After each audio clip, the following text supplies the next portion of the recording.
Go Blue, everybody. It's spring game week here at Michigan Wolverines Live.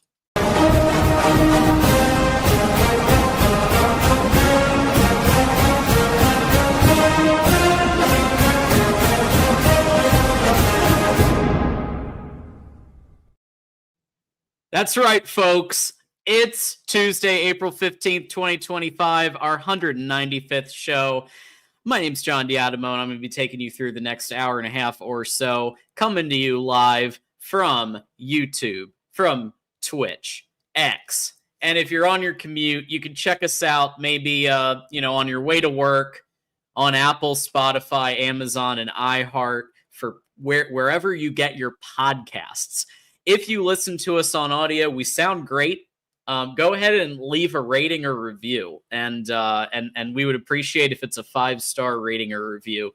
And if it isn't, let us know why not. And if it is, then great. That would be very helpful.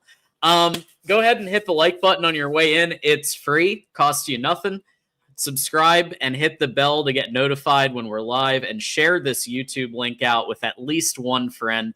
As I say every episode, if everybody shares this thing with one or two friends, post it on a Discord chat, post it on a message board, we're really going to get this thing out there to the masses and the Michigan faithful.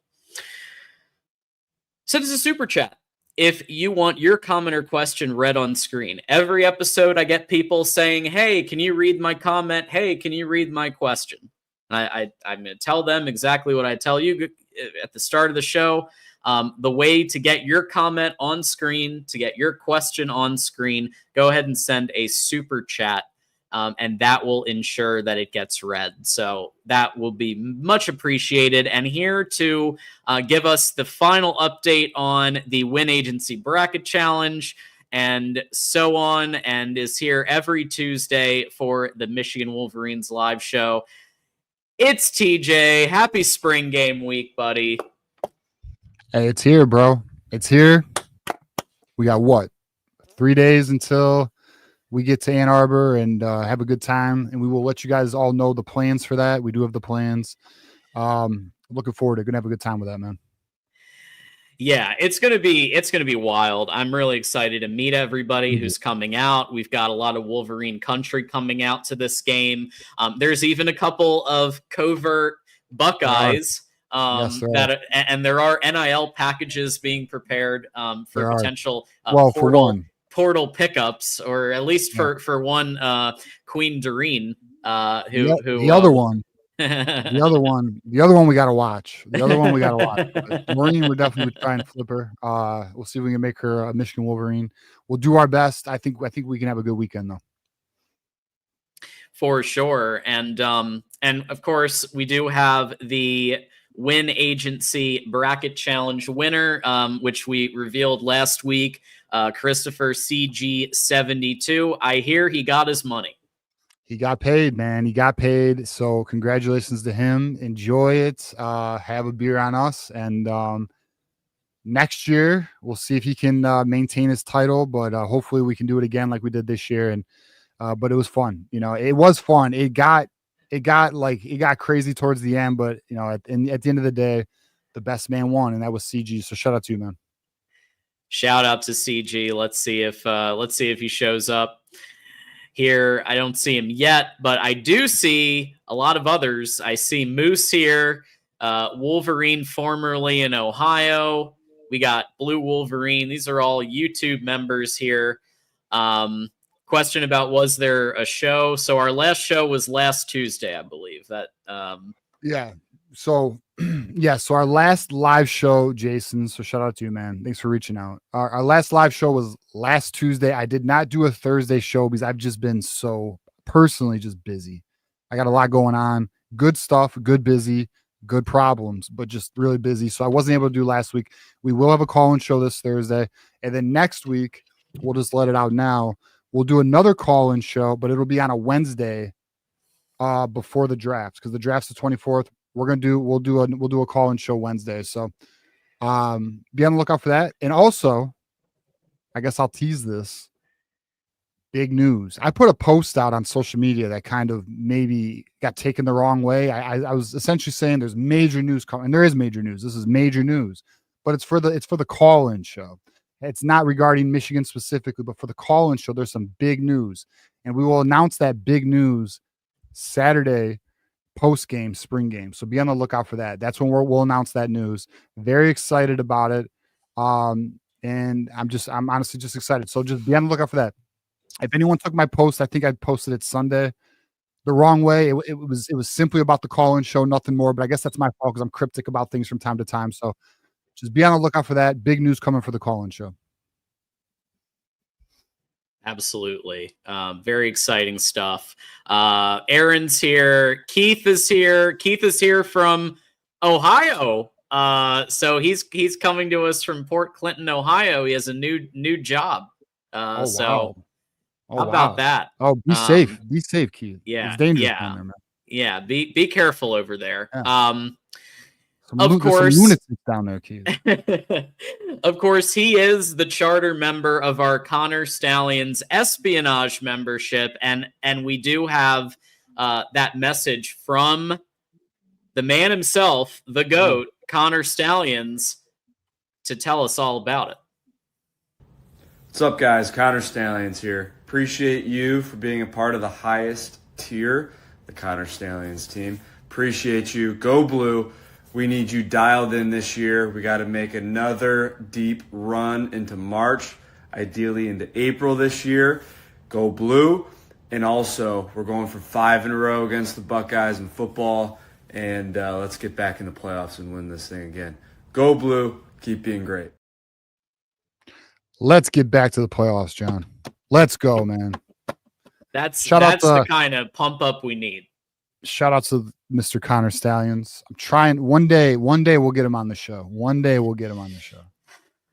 Yep. We have some feelers out. We're getting our people on it, and we'll see what happens here. And with that said, we do want to kind of jump straight into our kind of first main topic, which is the spring game. Yes. It's officially this week, Saturday, April 19th. We're going to be there. And this is the first time I think we've officially announced that we're going to have a meet and greet at part of Hailgate. So we'll be there at 10 a.m. Eastern on Saturday. For anybody who wants to hang out with us and chat about what we're about to see, we're going to be at Hailgate.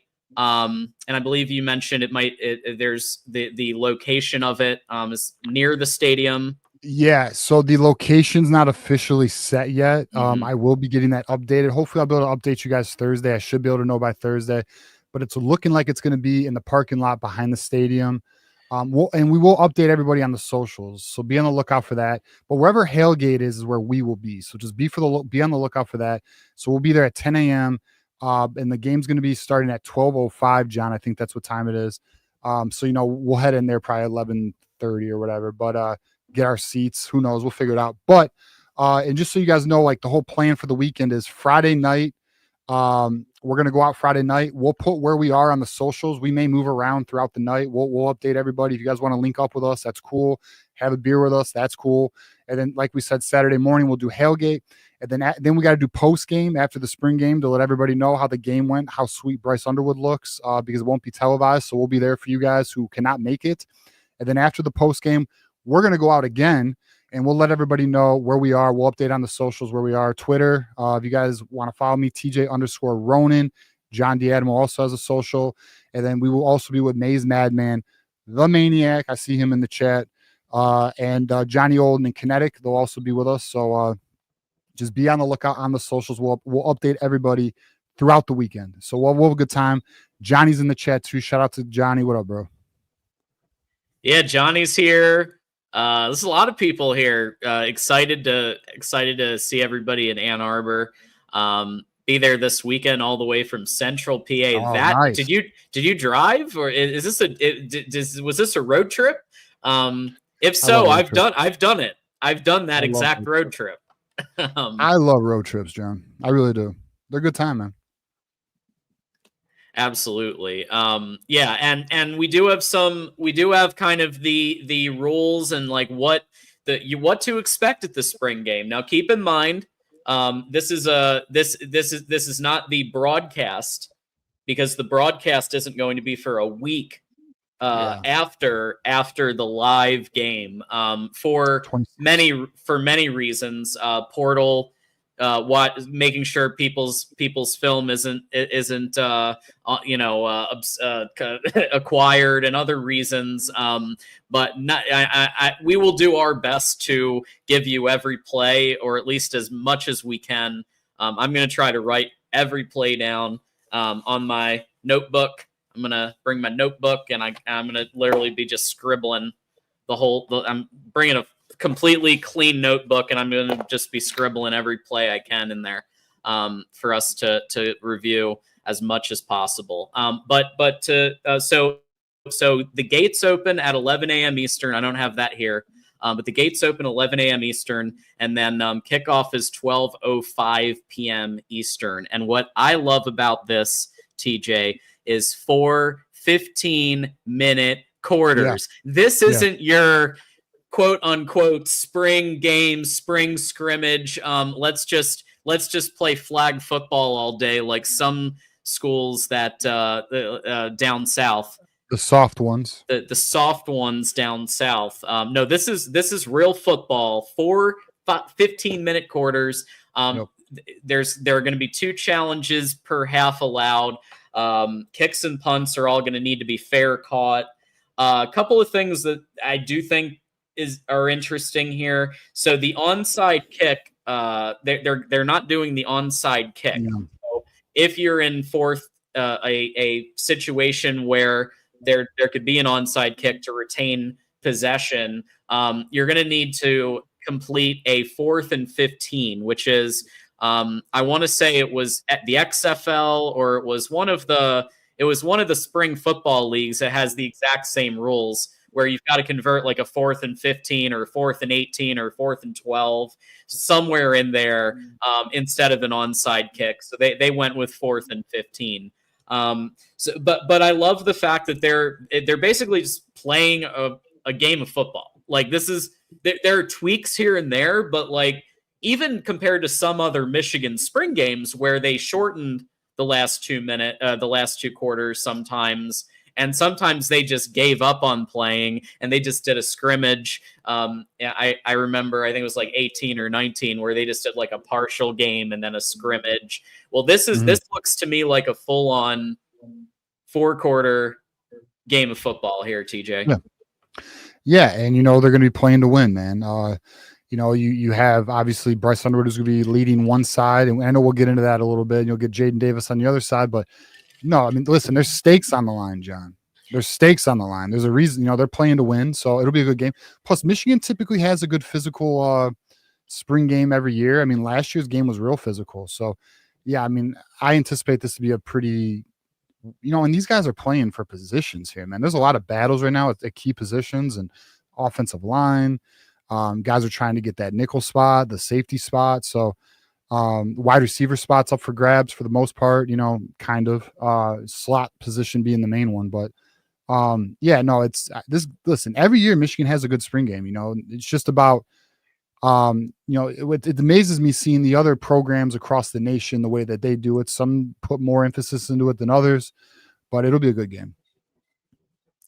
And John, I was gonna say, well, we have a super chat. Somebody asked what the tailgate was like, since it's kind of related. I don't know. So just a heads up on this. So the spring game atmosphere is not like a game atmosphere. It is definitely more mellow, but considering this is Bryce Underwood's first game in the maize and blue, and it will be not televised, and the weather, although I did see a chance of rain, which is, we got to hope that doesn't happen. In terms of temperature, it should be a pretty nice day. So last I looked, it was like 24% chance of rain. Hopefully that does not happen. But long story short, it should be a pretty solid crowd. I don't really know what to expect. Last spring game I went to was actually the Devin Gardner spring game. So it's been a minute for me. But it'll be a good time. I assure you that. Like, regardless, it'll be fun. Yeah, and we might as well just go right into that. So the blue team, Bryce Underwood. This is what we know so far. So Bryce Underwood on the blue team, he released an Instagram story, and they have been doing that. And so I know these guys are in these roles just because I've seen I've seen it on their IGs. We don't have a full. My guess is tomorrow or the next day we'll get like a full breakdown of who's on what team. But this is kind of what I expected, TJ. Bryce Underwood, they want to give him a real challenge. And so in order to give him a real challenge, they're going to put some heavy hitters on the other side of the ball, both on offense and defense, who are going to challenge him because he's most likely going to be the quarterback, right? Unless Mikey Keene just, when he comes back, and apparently I will get to that in the spring camp update, he may be throwing soon or even now. So that's exciting, but obviously it's a long way back to being able to beat out a Bryce Underwood when you've been out, right, for multiple weeks of practice. So it's looking like Bryce on the blue team, Jordan Marshall, Samaj Morgan on the maize. If anybody else has some others, TJ, if you have some, let us know, and we will definitely continue to add to this list. But we should get the full list, I'd say, in a day or two. Yeah, it'll probably be released Friday, I would think. Yeah, but latest, yeah, we'll see. I mean, I think the teams will be pretty even at the end of the day. It'll be fun. I'm curious how they. I think I read somewhere that there's like a team owner. There's team owners. Yeah, like maybe Taylor Lewan might be a team owner. Yeah, there might be some NIL at play. I don't know, but I don't know how they pick these teams. But long story short, regardless, it'll be a fun time. We'll see what these guys can do. There's a lot of guys literally that I'm excited to see, whether they be younger guys or just other guys. It appears to be their time. I'm curious to see if anyone sits out. There's usually somebody or a couple guys who do.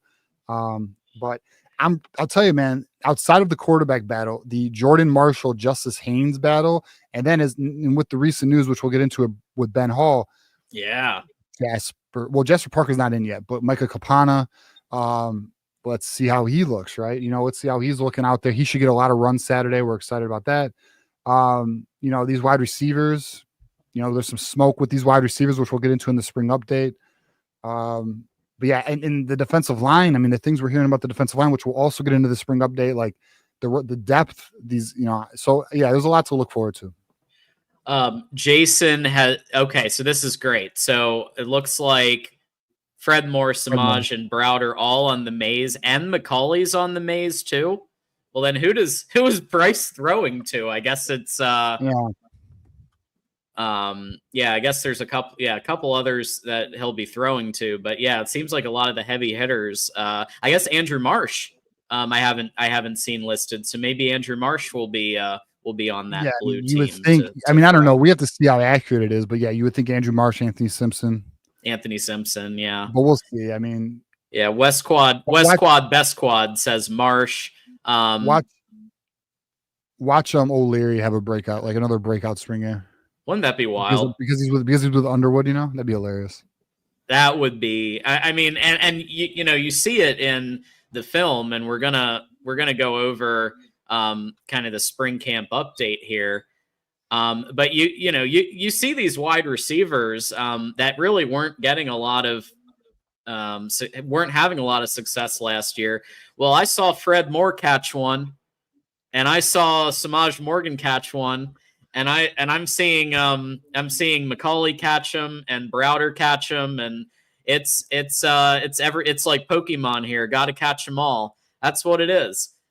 So we did get some footage, TJ, of both quarterbacks, and I think it's worth showing here. Absolutely. This is just some of the footage that we've seen, and obviously, I've talked about Fred Moore's speed. You see it a little bit there. Underwood throwing a nice spiral there, and Fred Moore catching it. I told you guys about Fred Moore, and it does look like it does look like that's a pretty solid relationship that's starting to be built there between the two. So TJ, I guess, with I will say this. I mean, Jaden Davis looks good in some of these too. But I would say he's still got a long way to go to try to beat somebody like Bryce Underwood. But yeah, what have you been hearing from camp and some of the updates there? Yeah, so I mean, listen, if you're a Fred Moore fan, then you're gonna like this update, John, especially John. But listen, Bryce Underwood continues to just be different. He continues to impress throughout camp. There is an area of his game that, so it does look good and it's very exciting, and he is ahead of schedule. But remember, he's 17, he's young. One of the areas he needs to clean up is his forcing of throws. He has a confidence in his arm, which a player of his caliber will have, and he is forcing throws, which is causing turnovers. This is something that a young quarterback needs to get better at.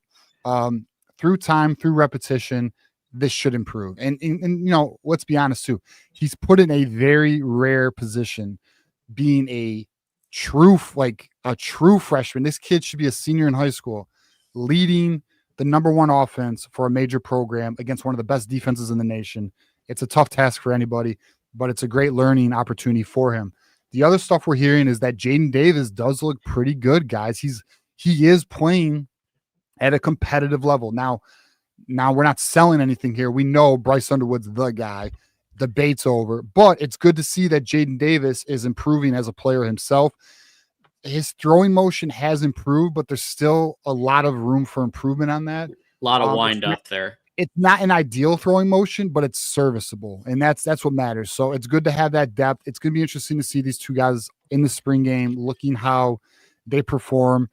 So I'm very interested in this battle. Although we all know at the end of the day, Underwood's going to be QB1, snap one. We know this. Jordan Marshall is still RB1, and it looks like he's going to keep it. He earned it all. He earned it through spring ball. Now listen, they're going to battle again in fall ball, especially when the pads get on. Hitting's a little more consistent. But Jordan Marshall does appear to be our RB1 right now, guys, which, if anyone remembers my position on it, I felt that Justice Haynes would be our RB1 this year. Looking like I'm currently wrong. We'll see how that goes, though. It's still early. And we also all know that battle will really be won on the field by production. It doesn't really matter who starts the year RB1. It's who maintains RB1 throughout the year, right? The other thing that's interesting that one thing that I really appreciate that we bring to the table here is our focus on trying to be accurate and bring you guys the best information we can. If you guys remember in the very beginning of spring ball, before really anything was leaking, we told you about this high tempo offense. We told you about how they're throwing the ball more. And then throughout spring ball, we see all these people talking about it. But the good news is it is maintained. This isn't like a fad. This isn't like a thing. This is something that is a part of our arsenal. Michigan has the ability to be a diverse offense, move the ball down the field. I believe it was, I do not remember the player, but there was a player who spoke this week and said, the clips that we're seeing are not selected. This is how they practice. They are pushing the ball through the air. We are still a power run game, right? We still run a power run game, but we have the ability, or we are working to have the ability to have a diverse air attack to make defenses honest. This is exciting. Let's see, obviously, how it translates to Saturdays. But at the end of the day, we do know this. Chip Lindsey has ran top 10 offenses before. To bring that here with what we already have should be exciting for Michigan fans. The other thing that's really interesting to me, and this really shouldn't come as a surprise, considering what we dealt with last year with Kirk Campbell as the offensive coordinator and the carousel at quarterback last year, Donovan McCulley, Fred Moore, Jamar Browder, and Andrew Marsh are the receivers who are flashing. They're the receivers making the most noise. You really don't hear a lot about Samaj Morgan. You really don't hear a lot about Anthony Simpson. But you do hear a lot about Donovan McCulley. Looks like he's going to be our wide receiver one. He looks like he's going to be that alpha for us. We're going to see, though, what he can do. I'm on record saying he's going to lead the team in touchdowns and yards. We'll see if that comes to fruition. Fred Moore, John. Fred Moore looks good at that Z spot. He's making plays. So, we'll see how that translates. And then what's exciting is the young guys, the freshmen, Jamar Browder. Yeah. We've heard a lot about Jamar Browder. We've even seen, there's even a clip of him that you just showed of him making another phenomenal catch. Yeah. Jamar Browder has showed out. They're excited about him. And then Andrew Marsh is the other one, John. Do you have any thoughts on that before we move on with more of my notes? Yeah, I think you're right. I think you're spot on about McCauley. I think he was brought in to be the X receiver, and it would have taken a lot for somebody to take him away from that position in spring fall practice. Mm-hmm. But you're right. Fred Moore is breaking out. You've seen it. You see it saw it in the first clip. The Bryce to Fred Moore connection might just be one of the most flashy and exciting this year. And yeah, not as much for Samaj Morgan, but he will get his opportunities in the spring game. He'll be on the Mays team. He'll be able to catch some balls that Jaden Davis throws his way. And it does look like, Jaden Davis has improved. So Samaj may very well get some receptions that he wasn't able to get last year when he was waving his arms and saying, "Hey, I'm open," all season long. But that's just how it is. So, but I am excited about Andrew Marsh. I am excited about Browder. I think they're both going to really flash, and you're going to see them all. I mean, you're going to see them all in the spring game. And look, every rep matters. These are reps. What we're about to see on Saturday. This is the last practice. This isn't just like, I mean, yeah, this is for the fans, but the coaches are going to be watching every single play. Right. To see who is breaking out, who is having against live football, who's showing out, because there are still significant battles going on at some of these positions. Yeah, definitely. And speaking of battles, so the spring update isn't all rosy, guys. I have some interesting news, and the interesting news is left tackle's not solidified. So Evan Link is been very inconsistent, and they've been moving him around on the offensive line. They've been trying to figure out their best five, and from my understanding, is the left tackle has been a bit of an inconsistent position, and this is a position that they will be looking to fill in the portal, which we'll get into that when we get into the recruiting update. But something to mind, this was one of my concerns with, like, if anyone's watched our show, and I appreciate the ones who've been riding with us for a while. I've mentioned my concern is this offensive line with the inconsistency, and what is it going to look like in the season? Not that I don't think it can be good, because I do expect it to be good, but when you have a freshman or a young quarterback like Bryce Underwood, I don't want to affect him long-term because of an inconsistent offensive line. This is why I had my thoughts on Mikey Keene, but we all know it is what it is. Long story short, left tackle is a position we have to be mindful of. It is not figured out yet. The good news is Ifobi's looking good. Andrew Sprague's looking good. Crippen's looking good. And Giovanni El Hadi is manning the left guard. But we do have our left tackle, which is the most important position on that line. Hopefully, Michigan can find their solution in the portal. I do know they've been trying Brady Norton out at left tackle, but he's only 6'3", guys. He's only 6'3". That's not ideal left tackle. That is actually not so. Something we need to monitor. Defense. All right, let's get to some positive now. Defensive line depth. We are deep. Trey Williams been balling. Damon Payne's been looking very good. We have such a good rotation. We are looking to be 8 deep with this defensive line, John. We have TJ Guy, Cameron Brandt, Trey Pierce, Rayshawn Benny, Derek Moore, Dominic Nichols, Trey Williams, Damon Pierce, and Inaueta.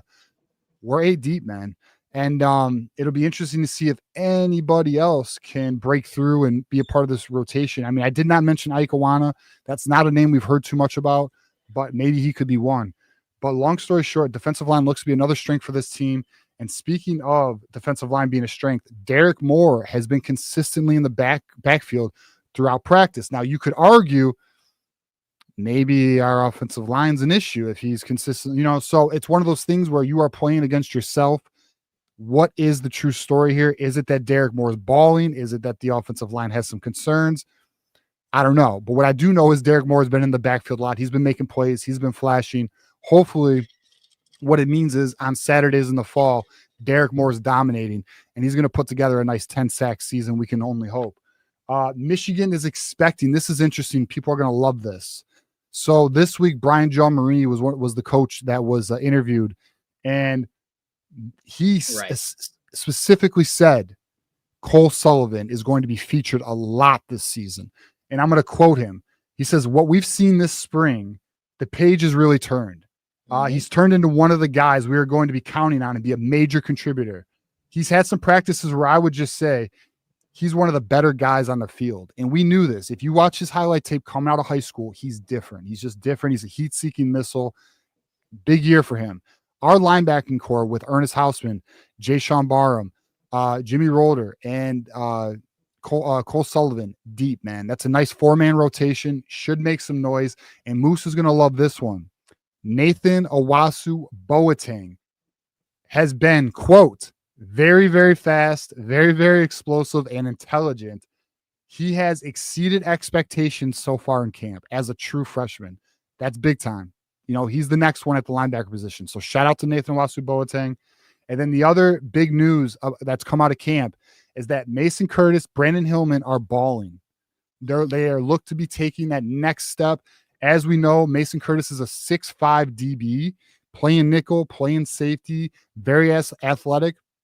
And Brandon Hillman is a jackhammer. He has literally been told by the coaches repeatedly to tone it down because he's hitting our own guys just a little too hard. And that's good though. It's good. Save it for Ohio. Yeah. Exactly. Save it for the opponents. But it's great to hear that he's built like that because, we all appreciate our hard-hitting defensive backs, linebackers, and et cetera. So that's where we are, John. So this is, again, the last week of spring practice, but there is a lot of positives.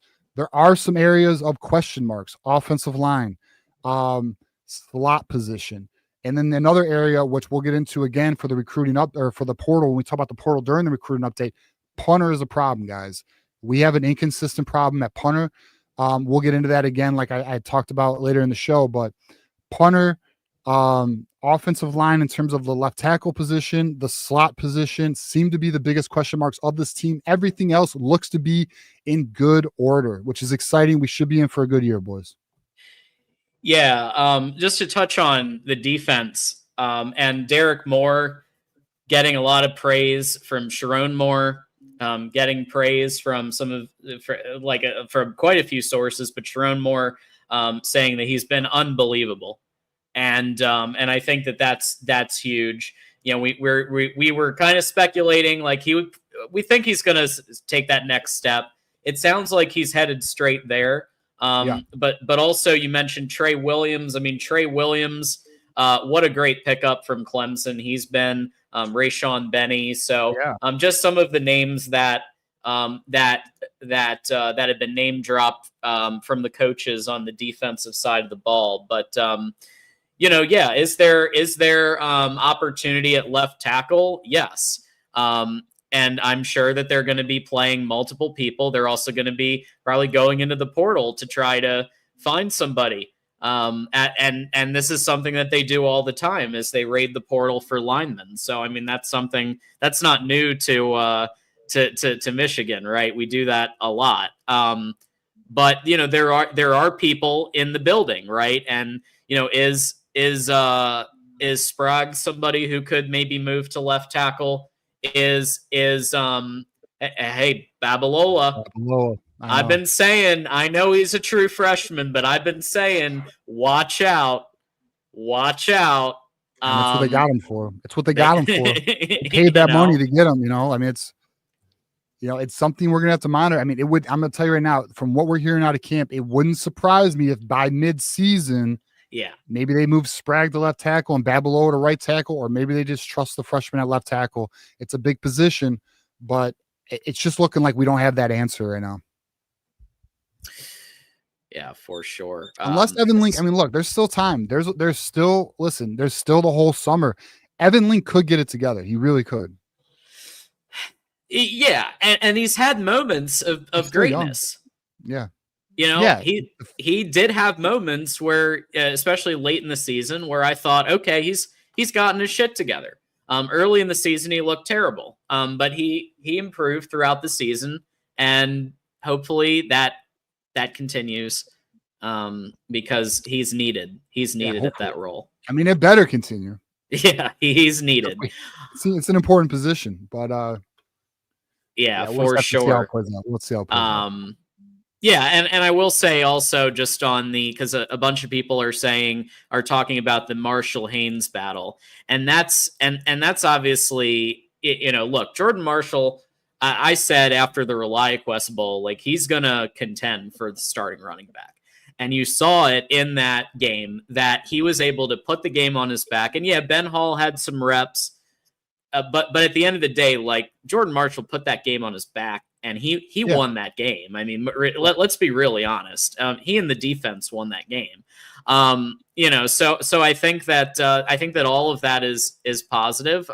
But yeah, if Haynes is RB2, that's absolutely filthy. I agree with that. Like, if he's your backup, we're in a pretty good spot. And we will talk about Ben Hall's exit. We'll have a portal segment. But that does give Micah Coppina an opportunity. That gives Jasper Parker, who's going to be coming in, an opportunity down the road. So, you know, it's not. This just opens things up for some of the depth. If anybody wants to know why are we not mentioning Donovan Johnson, it's because he's been injured. So he's injured right now, just a little banged up. And then I guess another update too, John. We should have kind of hit on Mikey Keene. He's going to begin throwing this week. So he was out for majority of spring practice. They do anticipate he'll be ready for fall camp, though. Yes, that's something we talked about it before the show. So then sometimes when we talk about things before the show, and I'm like, you know, I'm trying to cross things off in my head.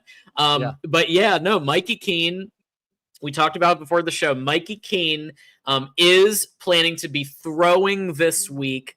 That's very exciting, because there are essentially two quarterbacks right now, right? Because Keene has been injured. Obviously, Davis Warren is out for the foreseeable future. And so you really just have, and Herb Street isn't in yet. So you essentially just have two active quarterbacks. So bringing Mikey Keene in, that is excellent, because we need that depth right now. Like that depth is sorely needed.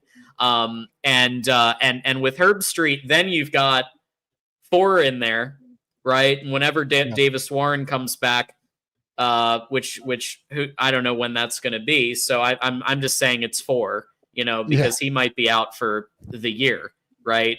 But at the end of the day, 4 is better than 2. And there at least you have enough depth, I think, where, you know, you can rest Bryce, you know, in the fourth quarter of New Mexico Lobos. You can rest Bryce in some of the games where Michigan's ahead by, you know, 4 touchdowns, 5 touchdowns, and then you can bring in a Jaden Davis, a Mikey Keene. I think that's important. Yeah, definitely. Yeah, I mean, we'll be all right, though. I'm not, you know, like, the truth is, if your starting quarterback is out, you have bigger problems than your depth. Your depth's not, you know, your depth is in case of emergency, but let's just be honest. If something were to happen to, but let's not even say it, but, like, you know, if it were, then you know, that's the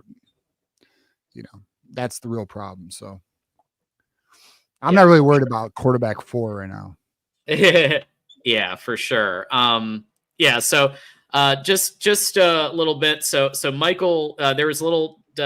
So we have a couple of rules here at Voice of College Football in Michigan, and it's only 3. It's really just be good to each other. Okay, so there's some stuff going on in the chat. Michael Campbell does have some takes that are good, but sometimes he trolls too much. And so if he trolls too much, guess what? That's rule 3. You can't incessantly troll. You're just riling people up. And so, you know, he gets a couple of minutes on the naughty step and then he comes back. And that's all we really do here. We don't mute people. Unless they're, you know, stalking people around the internet, and we've had a couple of those too. But like for the most part, like, you know, as long as you're good to each other, we're good with you. So like just, you know, let's all be good to each other. Let's keep things light and you know, we'll keep rolling here. GT with the 2 bold prediction. Michigan wins Saturday. I like it. That is a big take right there. Big take. Yeah. Put your money on it. Money line. Junior Frazier, JNR Wolverine 4 here. Hashtag go blue. Go Junior blue. Wolverine. Absolutely. Blue, $1.99. Thank you for that. Dan the Diesel Freak. Uh-oh. Dan with the $2 is looking for Burks. So we'll get in line, Dan. Moose is looking for Burks too. Yeah, everybody's looking for Burks. And then we've got Wolverine, formerly in Ohio, with the 5. If anything, Marshall beating out Haynes is great for us. It means Marshall is going to be nigh unstoppable come fall. I mean, yeah, this is huge. Yeah, it's not a negative. It's a positive for recruiting. We've talked about that. Like, it's a positive for recruiting that that a player who was recruited beats out a player who transfers in. That's a great thing, and it means that Jordan Marshall is who we thought he was going to be when the official announcement came down that Mr. Ohio was coming to Michigan. I said this could be the next. I mean, he has the star potential. I think I was on with Mark Rogers talking about it when it was announced. This was a while ago. But it was huge news at the time, and it's panning out, and that's great because not all of these flashy players pan out, but credit to Tony Alford and his coaching, because you got to give him some credit for this, because now this is the second year under Tony Alford, right? The second year under his coaching and his way of doing things, and Jordan Marshall's thriving. Yeah, I mean, listen, he's RB1 because he's earned it, and he's had competition. You know, like it's Jordan. You know, Jordan Marshall was battling against Justice Haynes, was battling against Ben Hall, and he earned it. And you know, and you guys all know, like I'm pro Justice Haynes. I'm not anti Jordan Marshall. I am a big fan of Justice Haynes. But at the end of the day, Jordan Marshall has earned this. So he's won it through competition. Now again, it's not over. Like, it's not like, okay, well, the spring battle's done, so he's going to start game 1. No, there's going to be summer conditioning. There's going to be fall camp. That's when they'll decide the real depth chart. But for right now, he won the battle, but the war is still to go on. Oh, yeah. The war is going to continue through fall and through every single game. I mean, there are changes in personnel that are made, adjustments that are made after each game. Hopefully no more I've promised you this position like I think happened with some players last year. I'm really hoping that we've gone back to the meritocracy, and everybody's going to get to fight for their opportunity, and then the best player is going to play at each position. Yeah. All right, GT with the 5. Spent my tax refund on my last super chat, so this one's on my wife's credit card. Go blue. We won't tell. Thank you, GT. See, that's smart thinking there. You know, it's not his money, it's his wife's money. There you go. That's 4D chess right there. Yeah. 4D. I bet you get some reward points for that, GT. So good for you, man.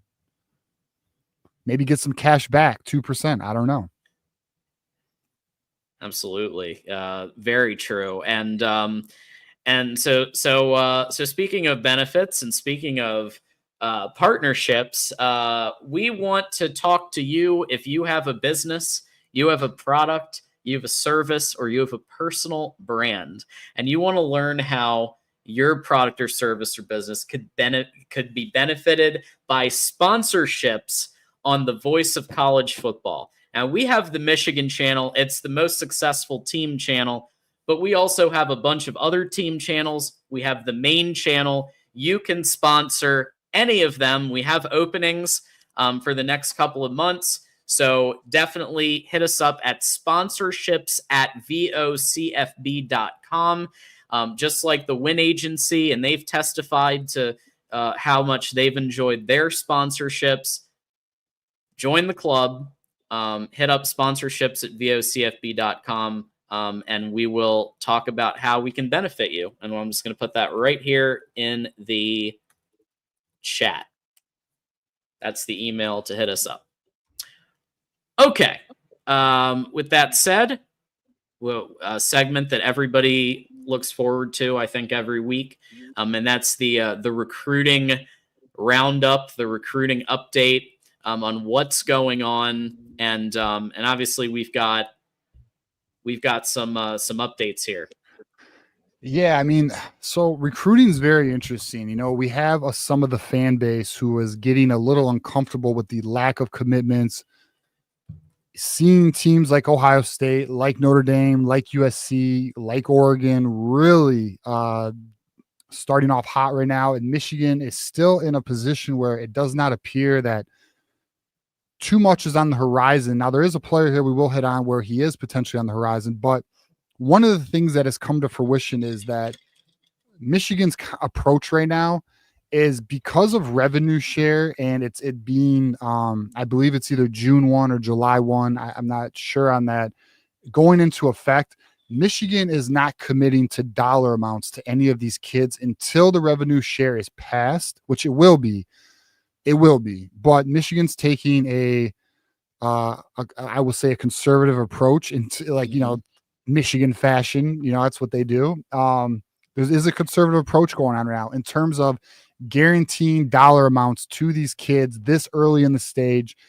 So it's something we have to be mindful of. But and we'll get into why this is affecting some of these recruitments, which we will get into some of these players where it is affecting them more than others. But we'll jump into Brady Smeagol. This is an interesting recruitment because we were in on Brady Smeagol. Then we were out on Brady Smeagol. Then we're back in on Brady Smeagol. Then he's trending to Washington, and we're out on Brady Smeagol. Well, guess what? Brady Smeagol's visiting this weekend because Washington appears to be trending in a different direction.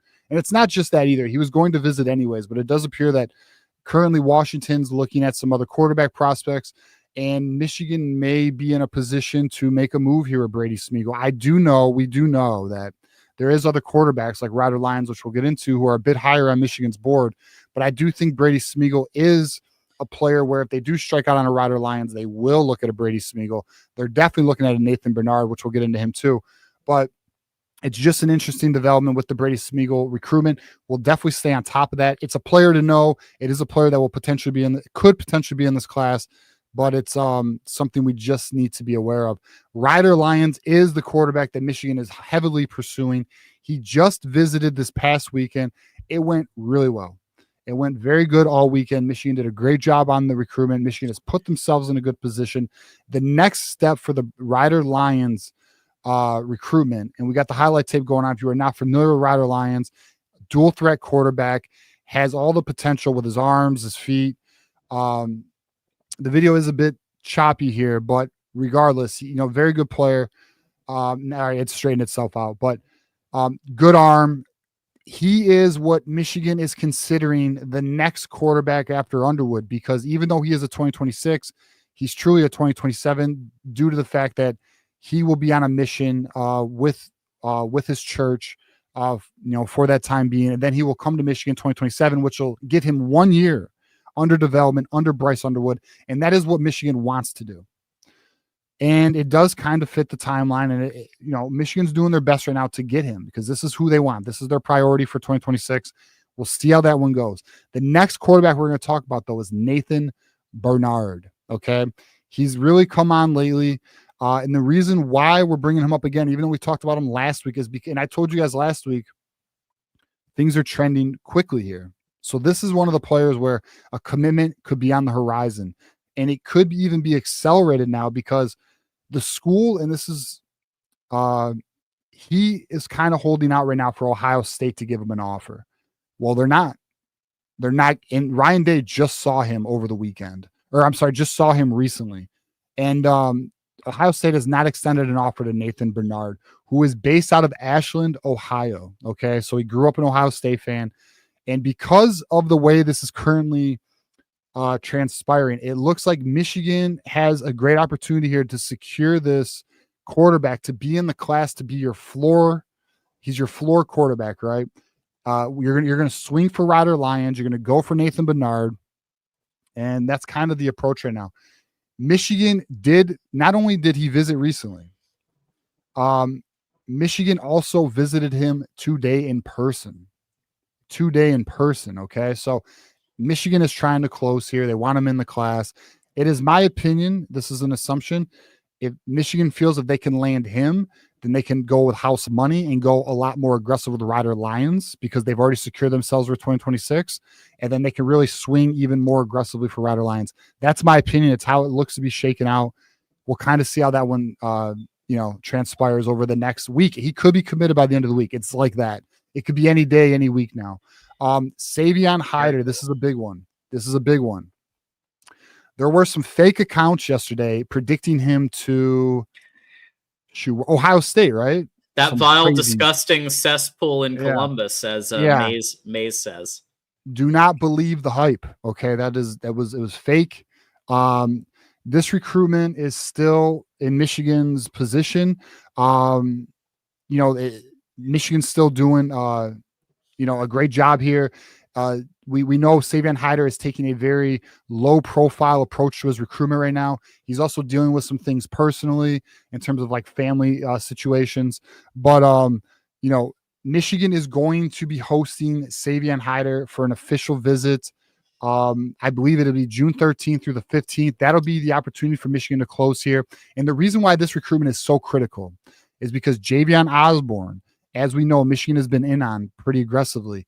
Well, this is one of those recruitments where, because Michigan is not being aggressive with an actual number, and Notre Dame is, and Notre Dame's very aggressive right now with their NIL for him. Although Javion Osborne is going to be visiting Michigan, okay, he's going to be visiting Michigan this weekend. It does appear to be trending Notre Dame very aggressively. And because it's trending Notre Dame very aggressively, the Savion Hyder recruitment is critical, because if Michigan swings and misses on both these guys, that's not good. Like, let's just call it what it is. That is a bad play. Now, I would argue, some might say, well, then Tony Alford's the problem. And Ohio State fans would be like, we told you. Yeah, we told you. Even though he landed Justice Haynes, the number one portal running back in December portal, we told you, they're going to do that, right? Or they're going to be like, oh, it's the hammer. It's, some crazy. Yeah, the hammer. The hammer's why. No. Yeah. The real potential issue is because Sean McGee, and look, we're going to give our credit to Sean McGee. He's done a good job, but he is being a bit conservative right now, and it could be hurting us. Now, even if we miss out early, there is the opportunity to win these battles in October, November, and signing day. Okay, that's something we have to be very mindful of. It's not over. The window is not closed. But I will say that because of the conservative approach, guys like Osborne, guys like Cantwell, it's hurting our recruitment with them. Jackson Cantwell, the next player we'll talk about, the number one player in this year's class, number one offensive tackle, a true cornerstone franchise player. He is currently, it's a 3-team race now. Michigan's out. Michigan is currently out on the Jackson Cantwell recruitment. And that 3-team race is Miami, Georgia, and Oregon, because they're willing to play ball and give numbers right now. Michigan is not willing to give specific numbers, which is really turning off some of these players.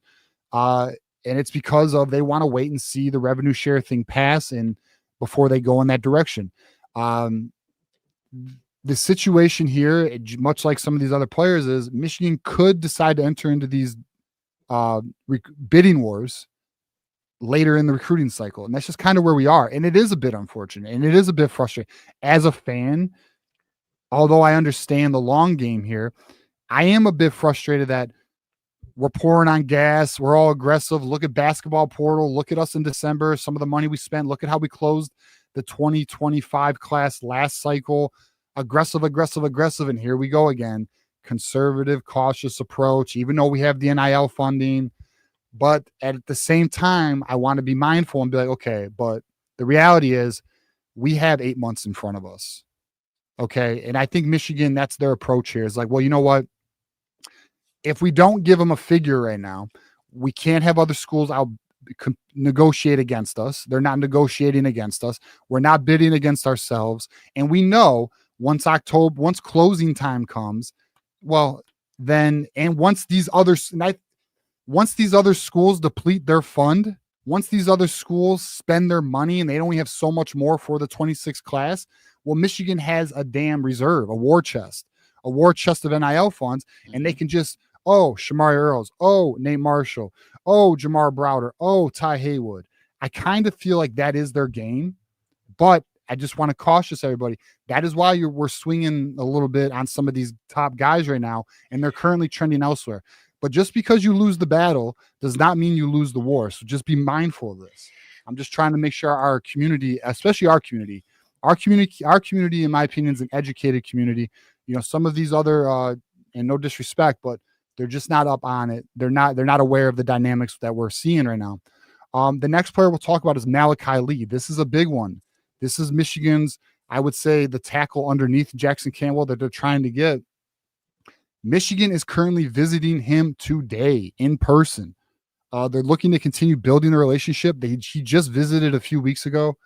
Our very own friends, Maze Madman, I believe it was Maniac and Kinetic, did an interview with him. All things were good. Michigan's in a great position. The next step for Michigan for the Malachi Lee battle is the June 20th official visits, which will be Victor's weekend, by the way. Big time. It is a Michigan USC battle. We'll see where we are. I currently like Michigan's position here. So that's big time. So we'll be on top of that one, but I wanted to bring to everyone's attention that Michigan is personally, again, visiting him in person. They did it in January. They're doing it again in April. They're putting a lot of resources into him. The next player we'll talk about is a personal favorite for me. This is my must get. Him and Travis Johnson are like my personal prospect crushes of the cycle. Carter Meadows, guys, which will pull up his tape. This kid is 6'5", like 225 pounds right now. Crazy length, freak. A 5-star, number 6 player in the nation. Extremely focused on academics. Has a 3.95 GPA. He loves Michigan. Michigan loves him.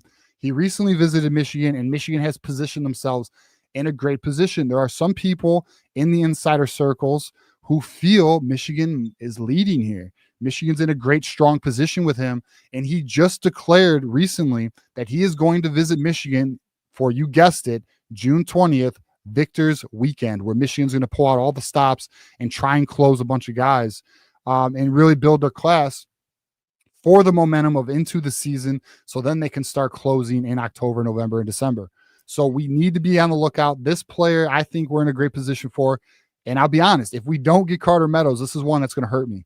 My heart's going to hurt, and I'll be sad for like 24 hours, maybe 48. So, yeah. You know, it's like, if you remember last year, Marquise Davis was my crush for the class, and we unfortunately, Kentucky tripled his damn offer. And then I remember. And then what happened, John? In December, Missouri took him. Because that's how this goes. It doesn't. These kids can commit in April, in June. It means nothing. I mean, it's just unfortunate reality of the situation is with NIL the way it is. It's the long game. It's not the short game. Although I will say there are kids who do remain loyal to their commitment, and they stay with the class all the way through. I mean, it's, so there's pros and cons to each approach. Next player we'll talk about here this is another big one for Michigan. It's Shadarius Tootle. And the reason why this is big time is because unfortunately, it seems like Brian Jean-Marie is putting all of his eggs into one basket, or at least just a couple baskets. And we haven't really talked about a lot of linebackers in this class, John, but we have talked about Shadarius Tootle. But here's the problem. He's committed to Auburn. Now, he did just visit Michigan over the weekend. And what's interesting here is Michigan is going to visit him in person again on Thursday. They just saw him. They're going to see him again on Thursday. His dad is on record as saying Michigan made a major move this weekend. Wow. So we'll see where we are there. But we will say is Michigan does have an official visit scheduled with Shadarius Tootle for May 30th. So let's be on the lookout for that. I will say if Brian Jean-Marie swings and misses on him, he's got to figure it out because the linebacker board is very I don't know. It's Juju would probably say it's garbage, but you know, at the end of the day, we'll see how that one transpires. Again, it's April, it's early, and here's one thing I'll promise you: there's going to be players, there's going to be elite players that we don't even know about, like that are not on our radar right now, that Michigan will begin engaging with in June, in July, all the way to signing day. So let's be on the lookout for that. The last thing I want to hit on regarding the recruiting update, and it's regarding the portal. Michigan will be portal shopping, okay? And tomorrow is the beginning of the portal where players can officially enter that portal. The positions we need to be on the lookout for is quarterback, offensive tackle, wide receiver, and punter. I am going to guarantee that we will land a punter.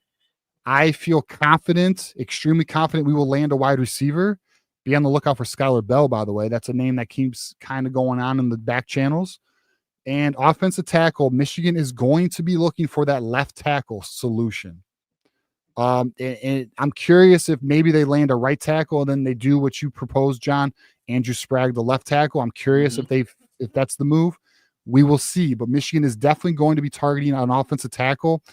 We'll see, because we know, and this is one thing that does concern me here, if Sean McGee's being conservative right now, is he going to be conservative with the portal? I don't know. He was conservative to an extent in December, although he did land some good players like Trey Williams and Damon Payne, Justice Haynes. These were big-time players. These were big-time gets.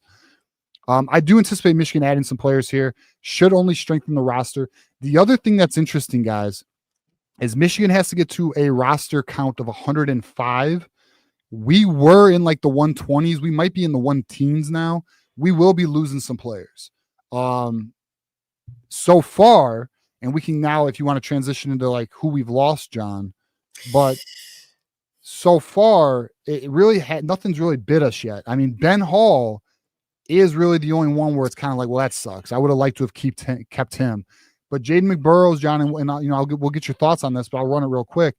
Jaden McBurrows, guys, he was out of the rotation for spring ball. He was not in the nickelback battle.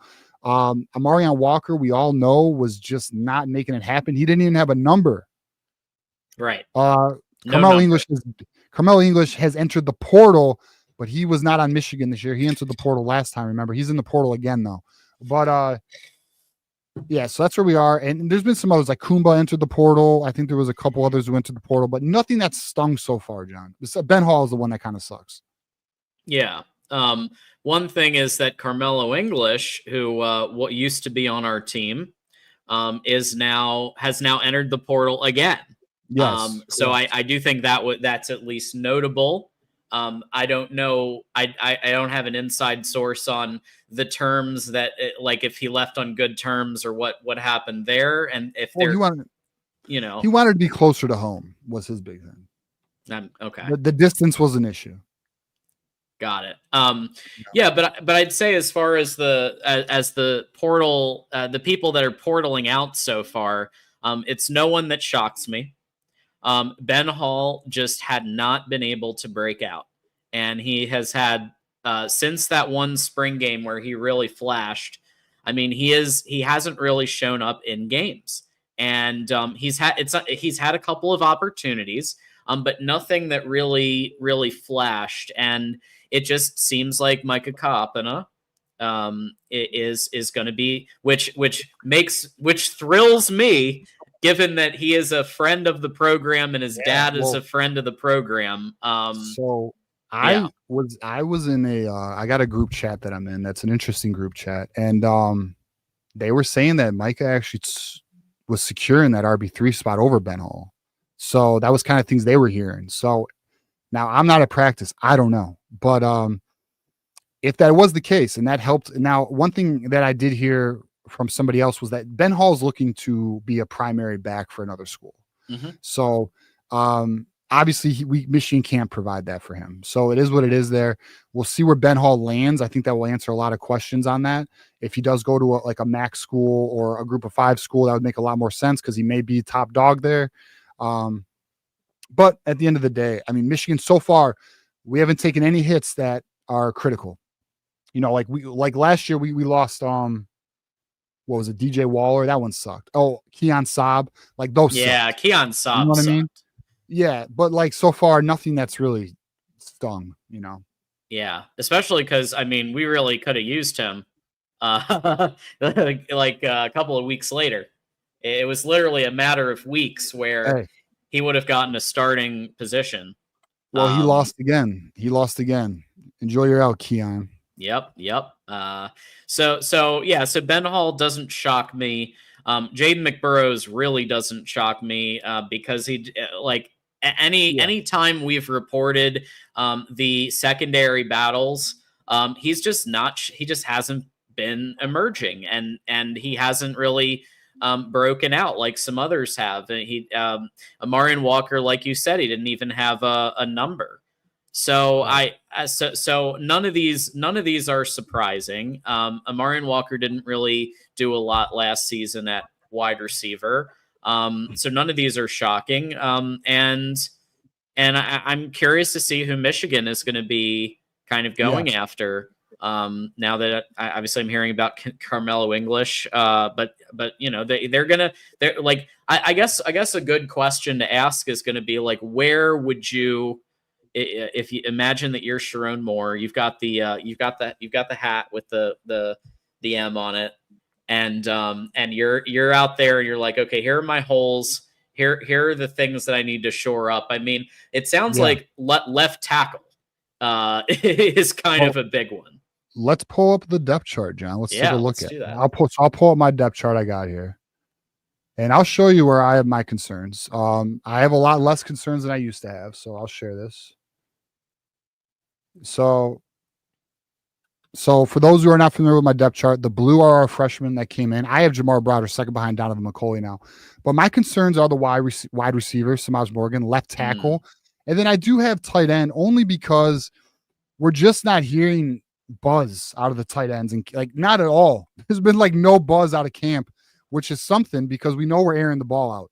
Why is Marlon Klein? Whatever. But I don't anticipate Michigan to land a major tight end. That's just one of those things where we're going to have to kind of just deal with it. But if I guess, let me hold on. Let me so this way we can see everybody. But I mean, the roster's in a great spot. If it were me, John, I'd put a lot of money in the left tackle. That's too critical. It's too important. If this position is a musical chairs, that literally can wreck your season. Like that can wreck your season. You cannot have this position. Like they have got to find a solution here. We can live with this. I think we can live with this, although I do anticipate them upgrading this. I'm telling you, Skylar Bell, look out for that. That's a name we've heard for months. I told you guys in December, that it was an academic issue. And even though there was people like, no, it's not academic. Yes, it was. It was academics. And long story short, he's going to be a graduate after this semester. So if he comes to Michigan, he's a grad transfer. But just so be on the lookout for that. But anyways, we look good, man. The roster looks strong. I mean, I now have Trey Williams at the zero tech, Rayshawn Benny backed up by Damon Payne, Trey Pierce. I mean, I don't know, John, when you look at this roster, I guess we could look for a quarterback considering the injury. What am I doing? The injury issue. Yeah. By the way, shame on me, boys. I apologize for not updating this. Shame on me. I was hanging on to old thoughts. But Bryce Underwood's obviously QB1. But yeah, so the roster looks good, but we do have these, in my opinion, concerns. I mean, I guess I should probably unhighlight this because I know they're not going to do anything about it, but left tackle and slot are my biggest issues here. Slot, left tackle, tight end, and quite frankly, punter.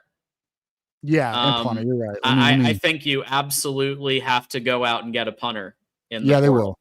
They will. That's been pretty much confirmed. They're going to go after one because it hasn't been good, and they can't have that be a problem. Yeah.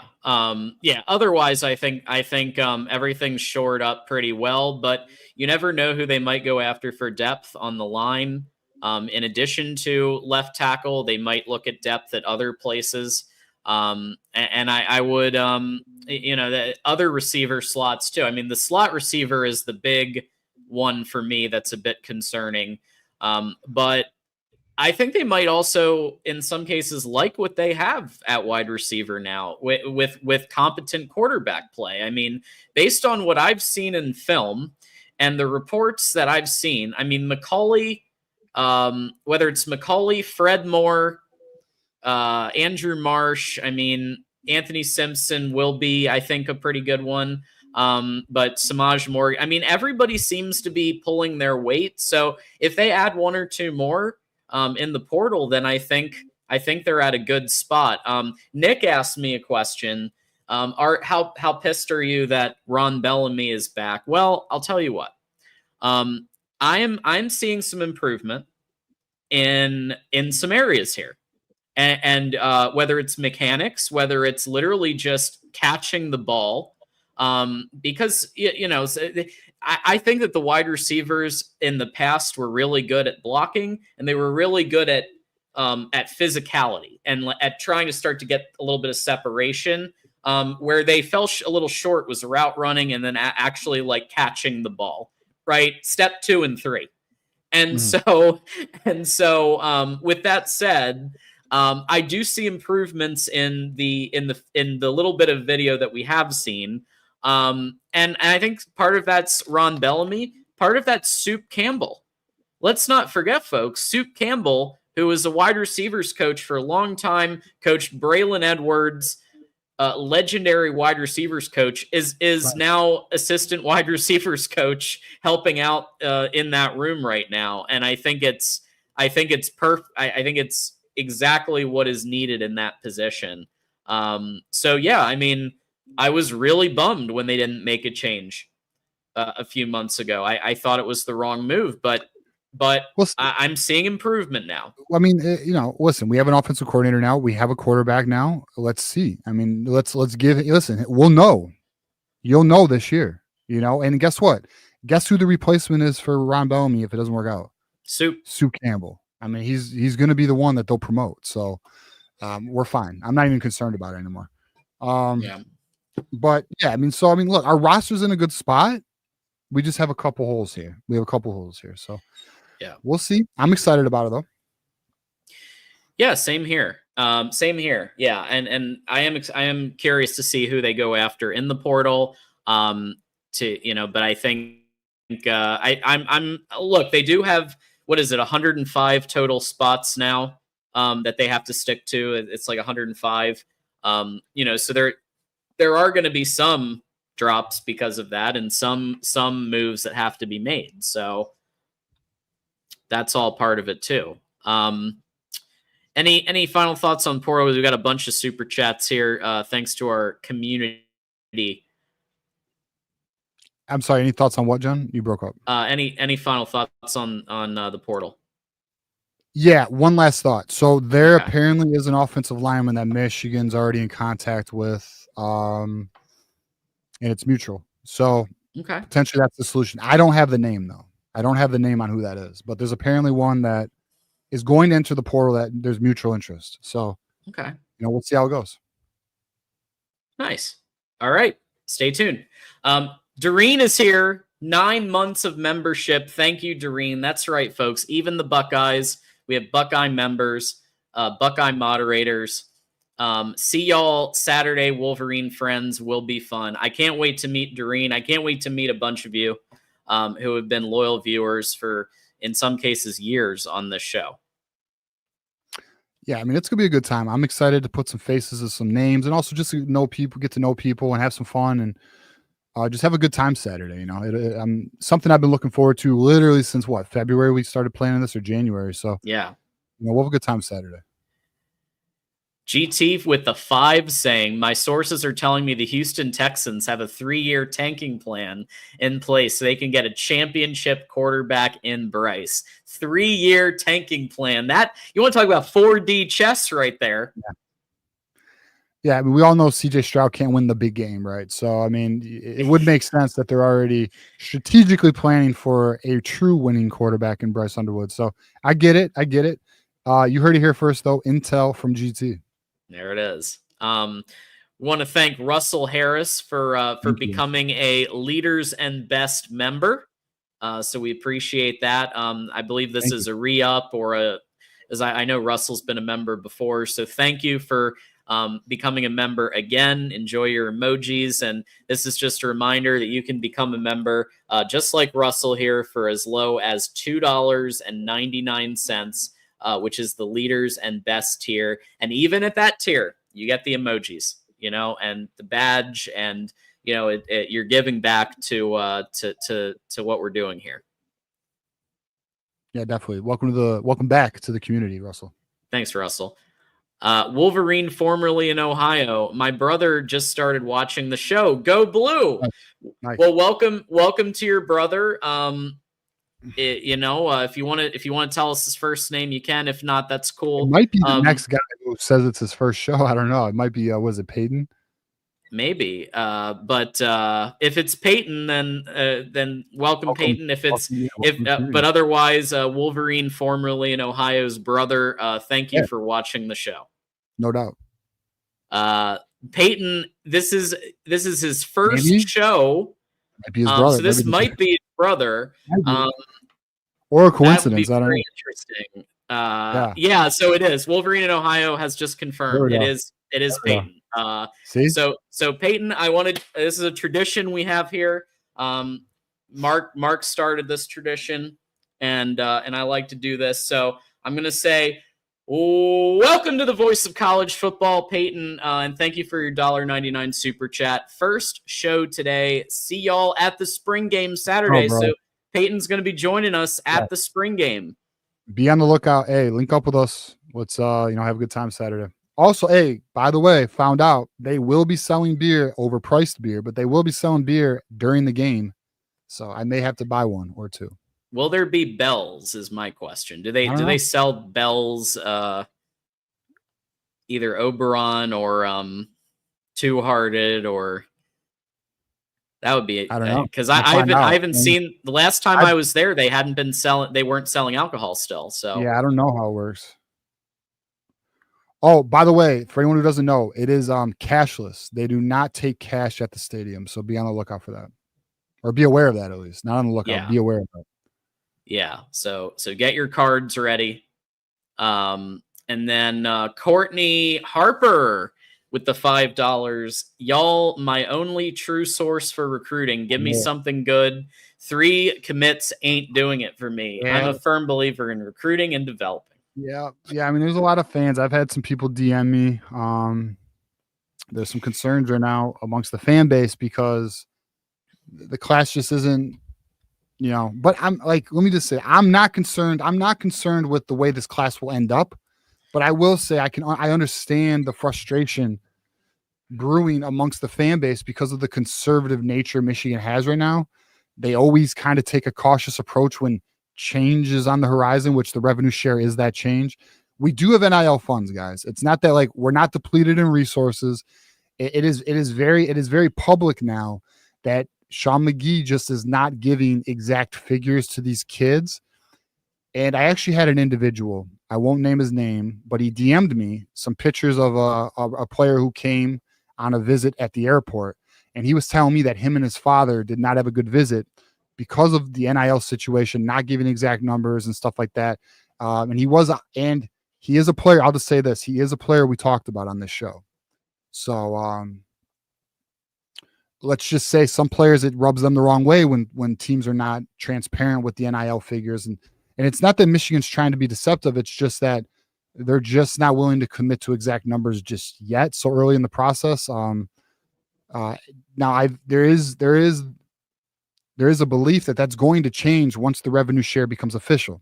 And then Michigan they don't want to commit to kids what is not established yet. They're trying to be responsible, but let's just be honest. Responsible and college football do not go hand in hand.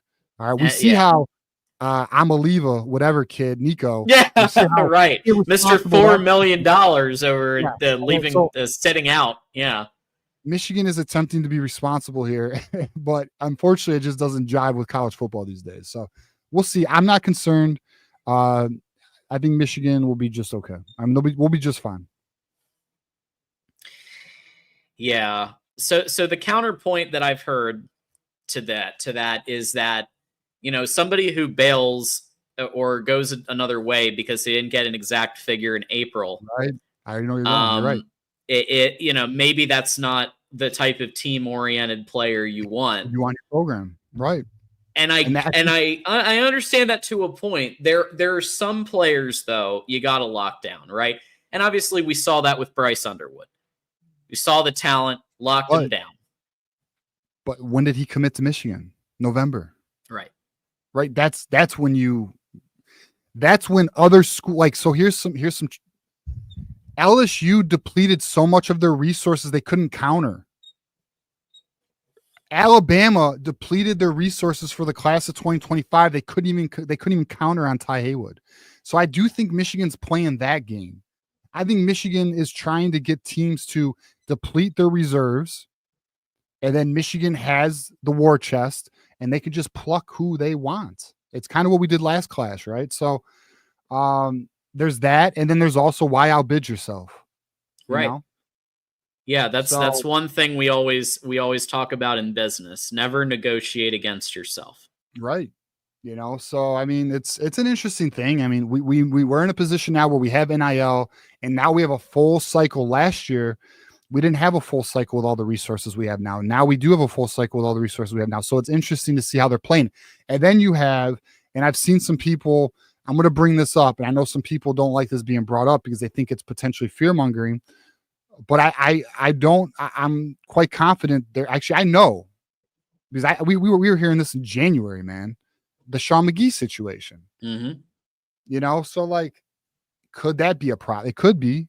We'll see. I mean, if Sean McGee's implementing this plan and something were to happen where he does go to Navy, then that would potentially be a problem. That's when we would be like, okay, now we might have an issue here. Now, it doesn't mean it can't be saved or the next guy can't come in and handle it and save the day. Of course he could, but we just have to kind of see how that transpires also. So that's also a bit of an uncertain situation right now. Just a quick reminder to go ahead and hit that like button. We do have hundreds and hundreds of people in chat right now, and just keep hitting that like button because it's free and it doesn't cost you a penny. But we do have some people also contributing, which is also very appreciated. Nick is back. Nick at Night is here, and Nick, let us know if you're going to the spring game. Is Nick going to the spring? I think he is. Game? Okay. I think he is. Trey Williams gonna break out this year. Book it. Yeah, we've been talking about that earlier in the show. Trey's looking good. A lot of good buzz out of camp. So I think he's gonna have a big year. They're saying he's all right. They're not Kenneth Grant. It's not Mason Graham, but these Rayshon Benny, Trey Williams, Damon Payne, Trey Pierce, they're looking really good. Absolutely. Nick's going with another one. DJ Khaled over here. Throw that Honolulu blue in the trash, TJ. Where is the Carolina Panthers picking in this year's draft? Let me look. Carolina Panthers. So for those who don't know, Nick is a Carolina Panther fan. And they look to be picking maybe 8th. I don't know. It depends on, I guess, maybe tiebreakers. But enjoy drafting top 10, buddy. While we are drafting 28th. So enjoy our playoff run next year, sir. Nothing wrong with a little trash talk in April. It's to keep things exciting for the fall. It's all good. I mean, I'm feeling good about my team. Feeling good. Elisha with the 499 here. I have many to predicted Hall to the portal, especially after that Bama game. Yeah, that Bama game definitely wasn't a great showcase, let's just say, of Ben Hall's talents. I think he has talents. And I think that if he's given, I think that if he has a clear path to RB1, I think he'll have decent yardage at another school like a UCF. I could see him at a UCF. I could see him at a Texas Tech. I could see him at a MAC school. Yeah, MAC school. And he could be literally the starting running back. Yeah. So we'll Easily. see. I mean, good luck. Good luck to him, man. I mean, I would have liked to keep him, but good luck. For sure. Elisha O'Leary is better than Jeremiah Smith. Made plays when it mattered. Where's the lie? Where's the lie, huh? No Who lies made the clutch detected. catch in the game in November? That's what O'Leary. mattered. Who did offensive pass interference? Jeremiah Smith. Mm-hmm. It's science, bro. Absolutely. Courtney says, I'll be there Saturday driving from Arkansas. Big drive. Wow. Hey, make sure you hit a Buc-ee's. Get the brisket sandwich. Delicious.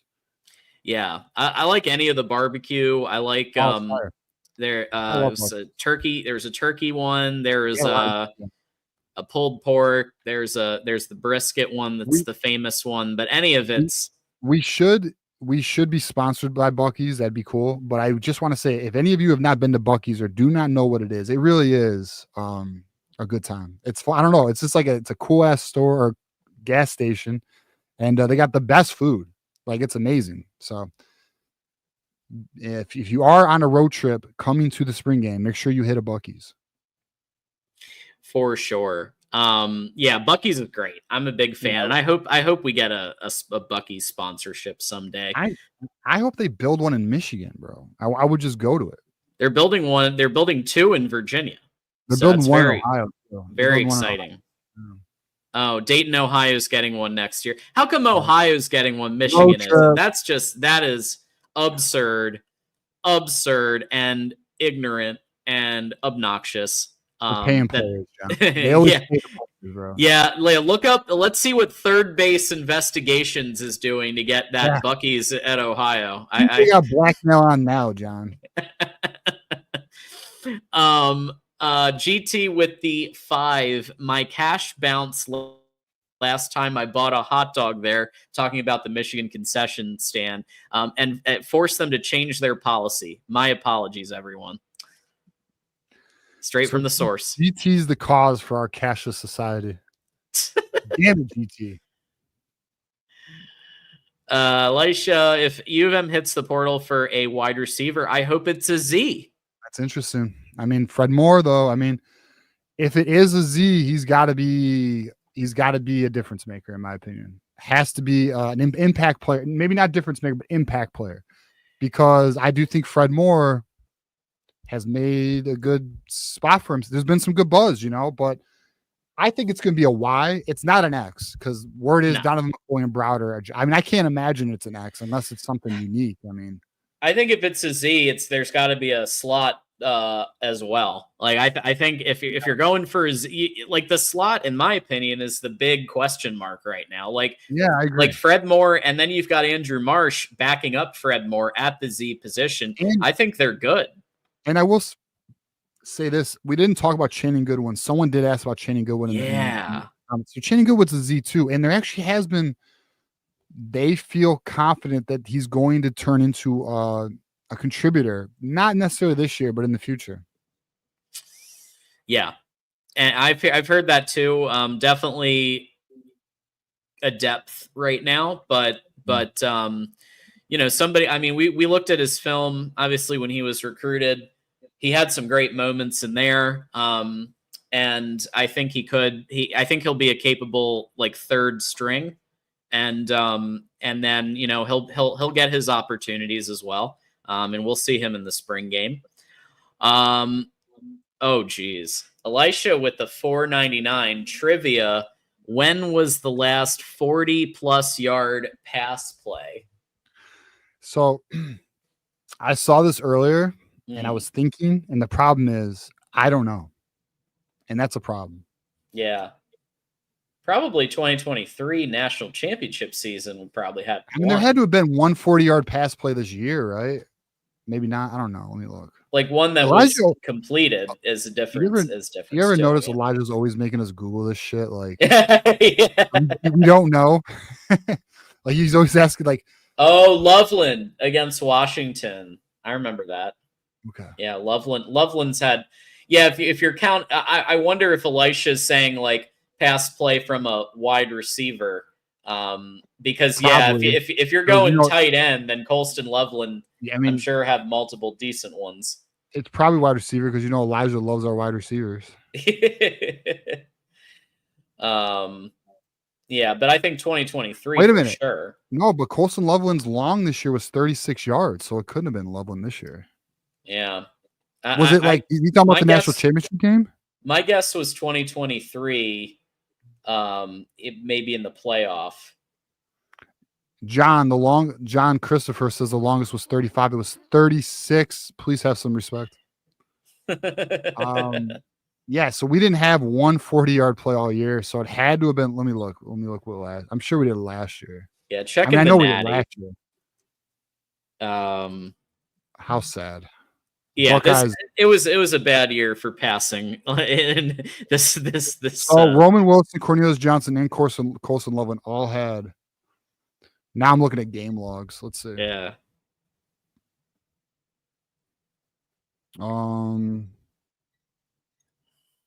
Okay, so October 14th against Indiana 2023. Now let me check the other two.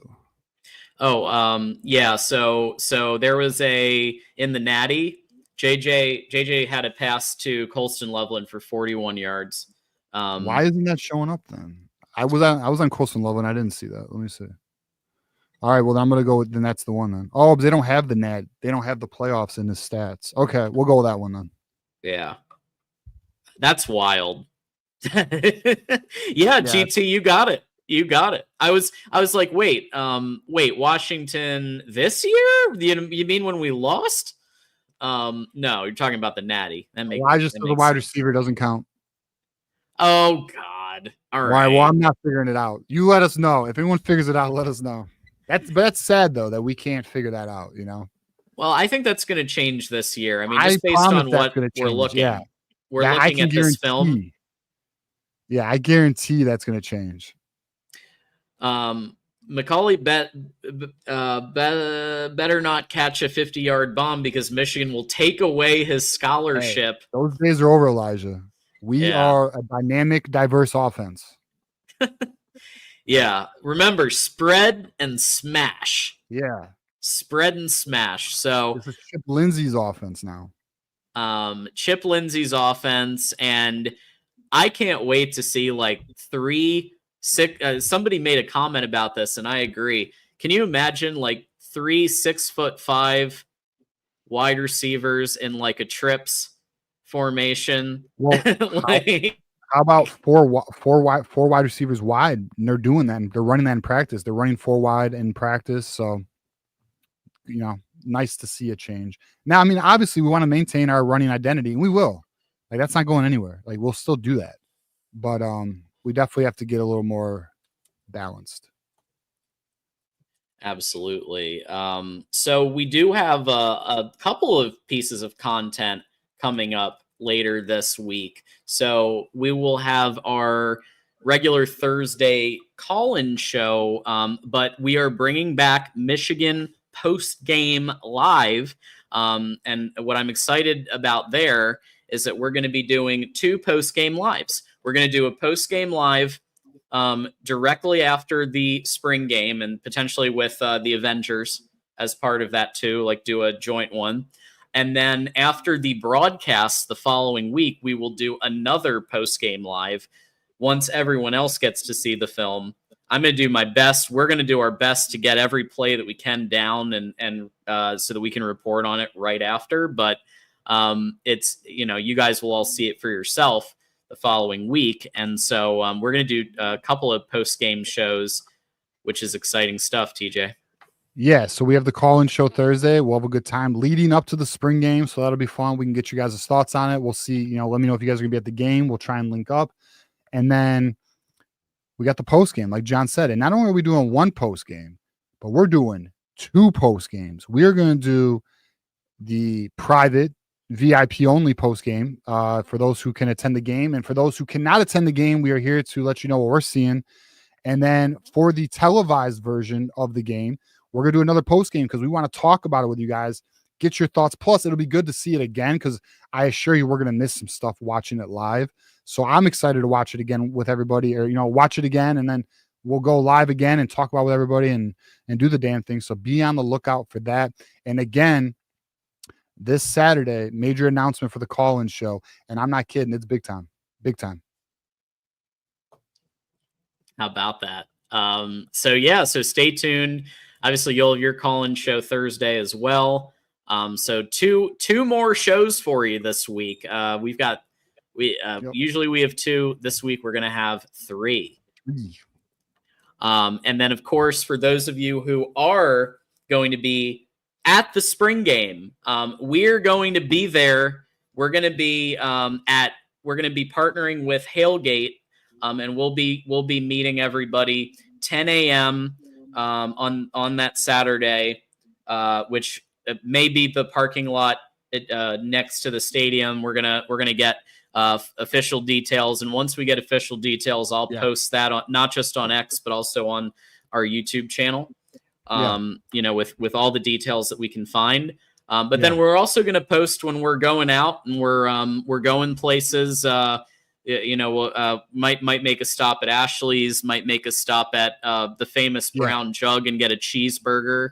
You never know. We'll move around a little bit. Yeah, we're going to move around a little bit, and I will, every single place we go to, we will update the location. I'll post a picture of it on my social. If you guys want to link up with us, that's cool. If not, we'll see you here. But yeah, we're going to have a good time. We're going to have some fun with it. And I'm excited, man. It's going to be a good weekend. And GT, and we did have a discussion like how long do we go on that show without spoilers? No. GT says, give me all the spoilers. We will. So I am going to do a disclaimer at the start of the show, just being like, hey, if you don't want to know what happens and you don't want to know the score and you don't want to know the plays, then now's your time to hit X and come back to it in a week. Don't watch a post game if you don't want to know what happened in the game. So it looks like you've started this, and this is actually a great question, because we do have a new weekly segment on Michigan at the Voice of College Football, TJ. The Victor's Voice is a new segment with our guy Bryce, who is from the Scarlet and Blue show, the counterpart to Garrison. So I had to get the one who keeps Garrison in place, which is Bryce. Love Bryce. And then we also have Matt Ayler, who is a writer for M Live, who is his co-host on that segment. It's a little weekly show. It's not live. It may turn into a live show, but right now they're just doing a weekly show, giving their takes on Michigan football. This week's show was simply an introduction. They'll get more topical, in the future weeks. But yes, be on the lookout for that. That's one of the new additions to the channel. As guys, I'm trying to really turn this channel into a powerhouse. We are very proud of this channel. It's because of the community.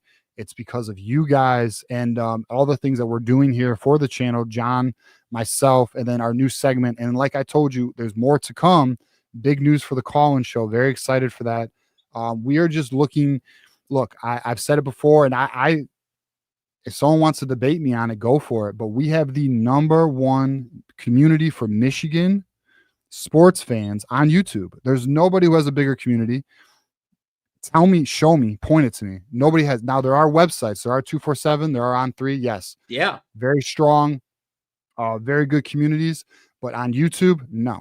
So, and I'm proud of that. I'm very proud of that. We will remain humble and mindful, keep working and keep building this. And it's because of you guys we have this platform. So we're very appreciative of that. So we're going to continue building, grinding, making this channel even better, because where we are as a channel, and I haven't done this speech in a while, but where we are as a channel is not where we're going to be in the future. We're going to keep building it. So stick with us and let's do the damn thing.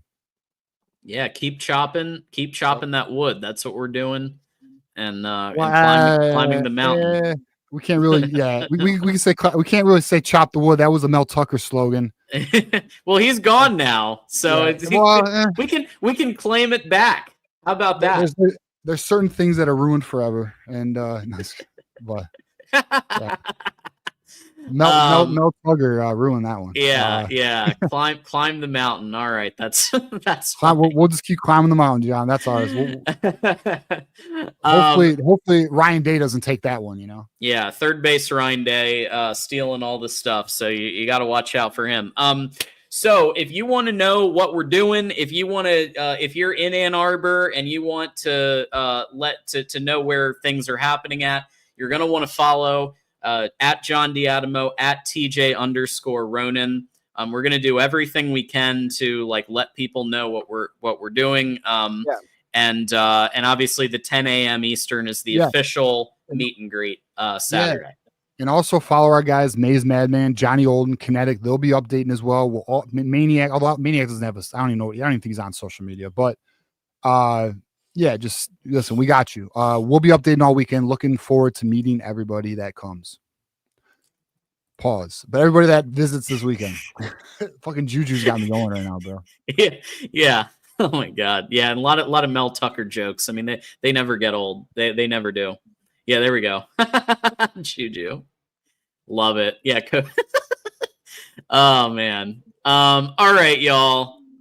With that said, we will see Thursday night, and then I'll be back with everybody Saturday for the meet and greet, and then obviously the post game live that we'll be doing with the Avengers after the game. So very exciting, and we'll see you all soon. And go blue. Go blue.